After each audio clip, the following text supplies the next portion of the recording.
Hey guys, it's Captain Rangabeard from Captain Rangabeard's Fishing Adventures. Today I wanted to do a review of my kayak that I am running with at the moment. The kayak I got from Paddle Sports in Victoria. They call it a Surge Fusion 13. You can also get the same one from Get Wet Outdoors in Victoria.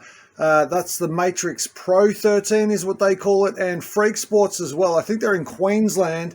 They call it the Revolve 13. So a few different names, but essentially the same build, same kayak, probably made in the same factory, just goes out to different places with different names. So what we're going to do, I'm going to take you through how I've finally set it up. I have been running this kayak for over 12 months now. I've had multiple different setups with it. So I'm going to take you through how I set up mine, give you a little bit of a review of the kayak as well. So stay tuned. Let's check it out. All right, first thing we're going to do is take you through a spec sheet of the kayak itself. Then I'll list out some pros and cons based on my own personal experience of the kayak. After that, I'll take you through how I've set up my own personal kayak as well, show you some video footage of that. I should note before I get started, these prices may differ, obviously, depending on when you're going to be looking into the market yourself.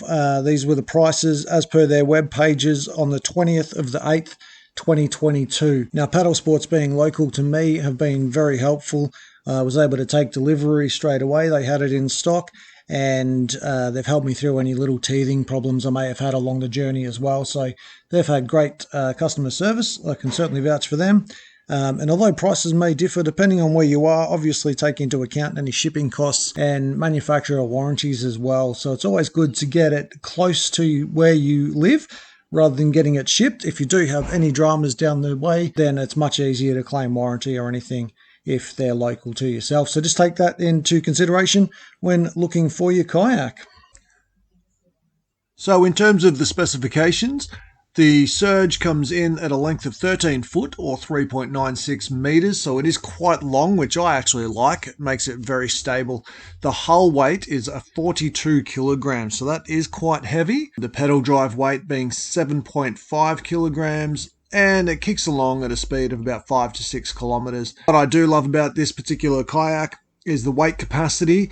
Depending on which store you look at, they tend to range between 170 to 180 kilograms of loaded weight that you're able to put in the kayak itself, which is great. I'm a large bloke myself, and I tend to run with a lot of equipment in there as well, so I do like that weight capacity. In terms of features, it's got some awesome features. One of the things that I absolutely love is the EVA padded decking on the inside of the kayak. It makes it appealing to look at, but also really good grip. The molded front and rear handles are also very handy too. All right, to go through some pros and cons. First, I'll run through some of the pros of the kayak. I do like this kayak very much. It's very stable, so being quite wide and long, it is a very stable kayak, and you can actually stand up in it and fish. Pro as well with the pedal drive as compared to some of the early model of the Hobies. You can actually go forward and reverse with the pedal drive as well, and I particularly do like that. My kayak has 3 flush mount rod holders. I think the newer models, though, do only have 2, but I think they also come with the benefit of having a cup holder in them as well. One thing I absolutely love about this kayak is how much of accessory mount tracks it has in it. So I think in total it comes with about 6 aluminium accessory mount tracks. And as you'll see later as I take you through my kayak, I certainly put them to very good use. It's got a couple of large storage compartments in the front and the rear, and also one behind the seat with a hatch cover for it as well. It's got a very comfortable seat which can be moved forward and back, and has plenty of storage space underneath as well. Another thing I love about this kayak, which I will be doing eventually, not as yet though, if you want to throw an extra $500 to $600 at it, you can actually purchase an electric motor that drops in the same place as where your pedal drive does, in the middle of your kayak. So it's very easy to navigate. You don't need to worry about transom mounts, anything like that. It's a very durable kayak. Now, I do know this because unfortunately I have dropped it from the top of the car quite a few times, and it's held up to that really well. And now, when you compare to some of the Old Towns, Hobies, Perception kayaks, all of those, it is a great comparable price for what you get. So much cheaper than a lot of the more named brand kayaks, and you get a lot of features thrown in for the price that you're paying as well. As for the cons, the easiest one that comes to mind straight away is the weight. It is very heavy. It's very hard to car top at 42 kilograms, and it can be a bit treacherous if you've loaded up and you're trying to drag it through the sand as well. Now, that being said, it is still less than the Hobie PA14, which is 55 kilograms, so it actually comes in quite a lot less than the Hobie PA14. And the other option too, they do actually have a 10-foot model in this kayak as well. So if you're not as big as me, if you do want something a little bit smaller and not as heavy, the option is there in the 10-foot model as well. So you can check out that on all of those web pages I've let you know of. Another con I noticed is I have had water get into the hull. I'll explain this a little bit later as I walk you through my kayak. As to how that happens and how to fix it. So it was a bit of a con, but really just a teething problem, as it does have an easy fix too. Another con for this kayak is it does have an inline rudder. Now these look nice and flash, nice and slick, but the trouble with the inline rudder, which I think is the same as the Hobie PAs anyway, is they do make it difficult to car top and unload from the top of the car as well, as the rudder can easily hit the ground and get broken. So I'll explain how I've overcome this problem as I walk you through my kayak as well, but that's just another thing to keep in mind. It also has a very large turning circle with this inline rudder as well. There is a way around that. I think that's just a matter of Googling what other people have done. They generally put an extension on the inline rudder, and that helps your turning circle a little bit. Apart from that, I really did sit here for a while and try to think of more cons, but to be honest, I really can't think of many more. It is a great kayak. I'm very happy with it for the price I've paid.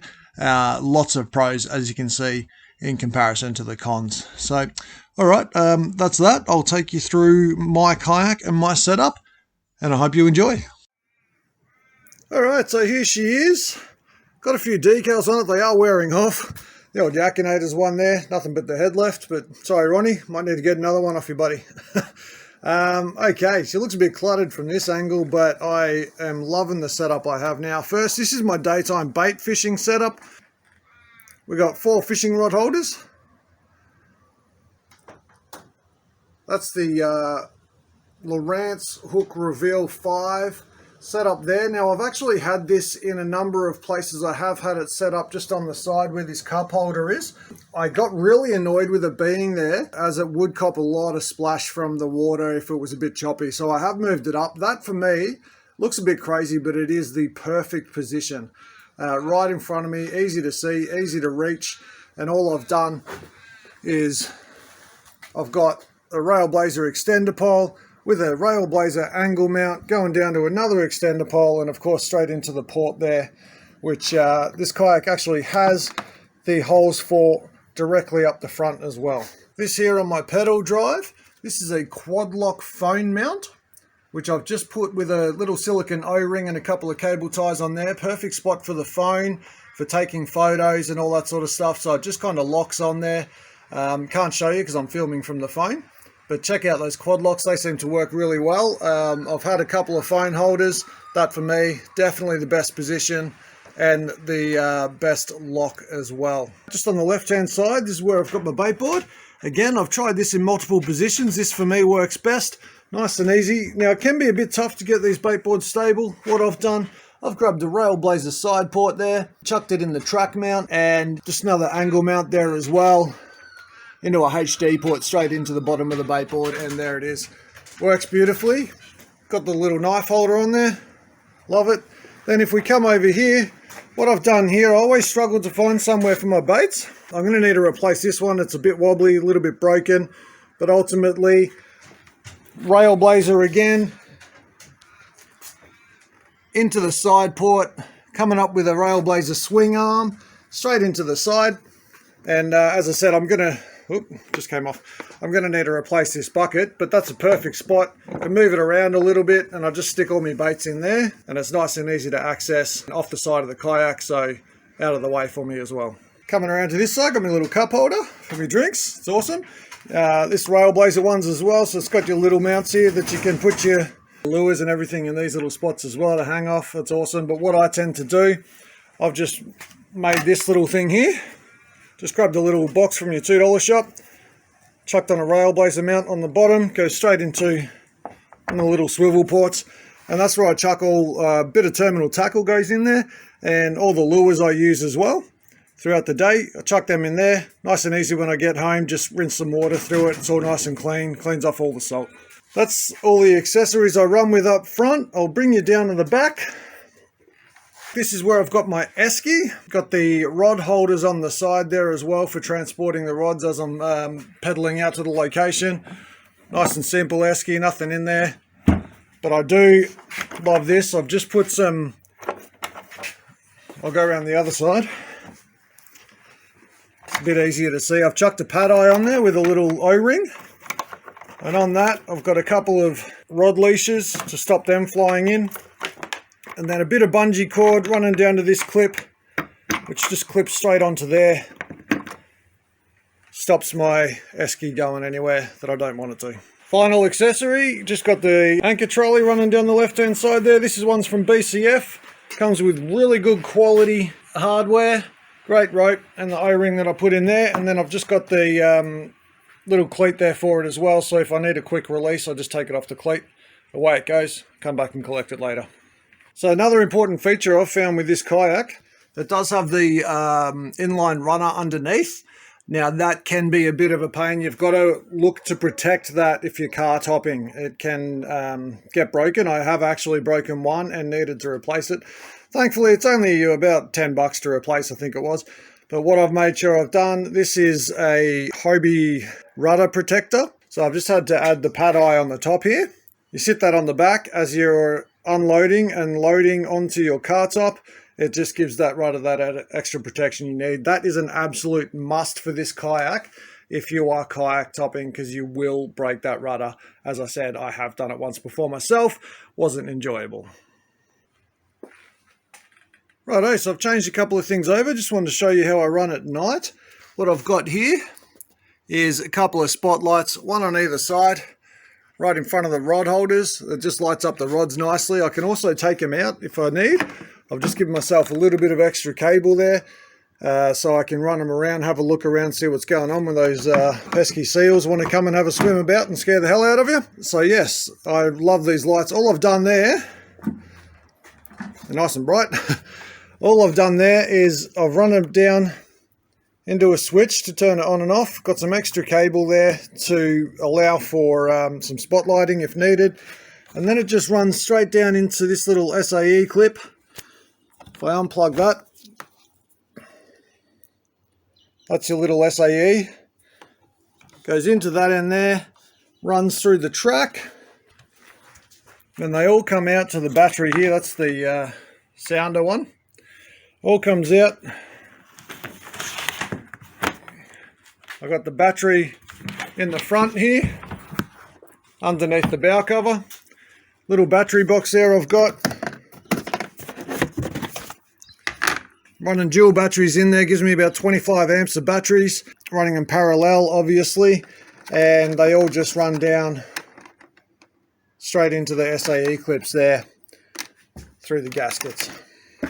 So there she is, that's the spotty on the other side. These absolutely light up beautifully at night. And the other one I run at night is the Railblazer Circle white light. That actually gives quite a lot of light up to the front of the cockpit as well. So it lights it up, you can see nicely.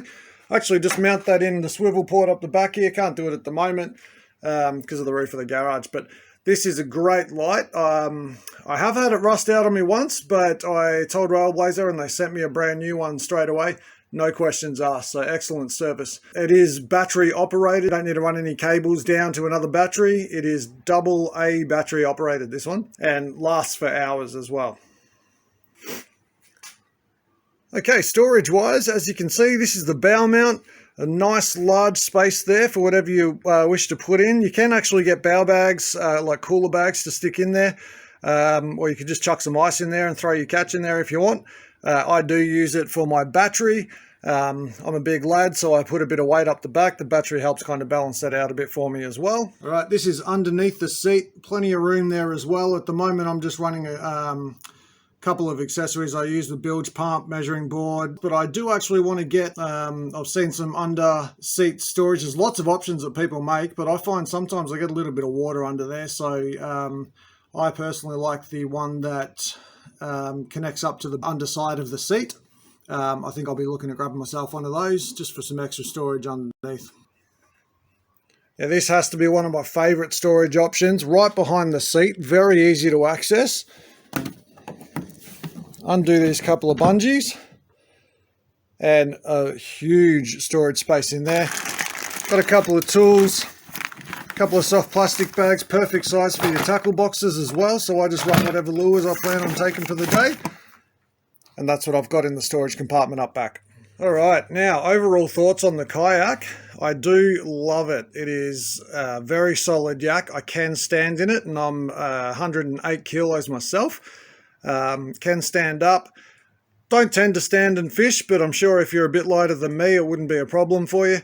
I have had a couple of teething problems with it, but nothing too serious. And I find it is quite common, I've been told, with some of these pedal yaks. But if we come in here towards the rudder mount, these two little holes here have been problematic for me, as in they have taken in water in choppy conditions. So the back has sat a little bit low with my weight sometimes. And if it chops up a little bit, these two little holes have allowed water to get in, not through the cable section here, but actually around the side there of the rubber ports. So all I've done to fix that up, thanks to Ronnie Lau, he let me know that's where the water most likely will be getting in. So I've pulled those out with some needle pliers. I've run some silicone around it, popped it back in, haven't had a problem since. So yes, definitely get onto that if you do get one of these kayaks. And you are a heavy bloke, or you do take it out in some choppy conditions, you might get a little bit of water getting inside your hull, and no doubt that is where it will be coming from. Easy fix, little bit of silicone, no problem since. So don't let it put you off, because it is otherwise a great yak for its price point. All right, there you go, folks. All right, so there we have it. That is my Surge 13 kayak review. As I've said, do love this kayak. I have had a couple. But this by far is the best one. I've now finally got the setup I'm really enjoying. So I hope this helps you out. Hope you check it out if you're in the market for one. Definitely worth it in my opinion, but you know, figure out what you need to do to it to make it more comfortable for you. Obviously, I've got a lot of accessories on mine. That's just how I like to run. It does get a little bit bulky in there sometimes, but it does the job for me. It works really well. Hopefully you like it. Feel free to make some comments. Let me know what you think. Thanks, guys, and tight lines.